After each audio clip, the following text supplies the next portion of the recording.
Bước 1. Dùng lệnh G4 tạo layer riêng tên là 4. Bước 2. Dùng lệnh BN để tạo đường bao ngoài. Chọn các đường bao ngoài. Quét chọn các tách team TN. Lip sẽ tạo các đường bao ngoài màu 4 như thế này. Bước 3. Dùng lệnh DKDB để đăng ký pline làm đường bao. Chọn đối tượng là bao nền.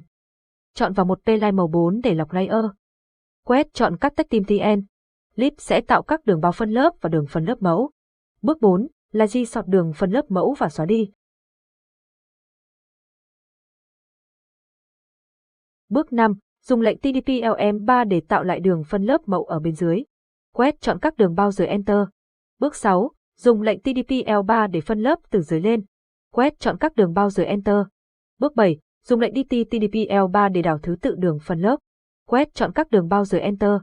Bước 8. Dùng lệnh DT KDB, điền thông tin số lớp lên chắc ngang. Quét chọn các đường bao rồi Enter.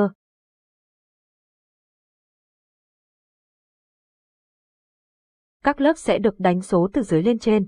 Lớp trên cùng sẽ trùng với mặt tự nhiên. Bước 9. Dùng lệnh TDTPL tính diện tích phần lớp. Quét chọn các đường bao rồi Enter. Bước 10. Dùng lệnh XTTPL, xuất diện tích phần lớp. Lựa chọn kiểu số liệu xuất ra phù hợp với mẫu của dự án. Quét chọn các đường bao rồi Enter. Bạn có thể save ra file TXT hoặc mở file Excel ra rồi ấn Ctrl V để paste vào.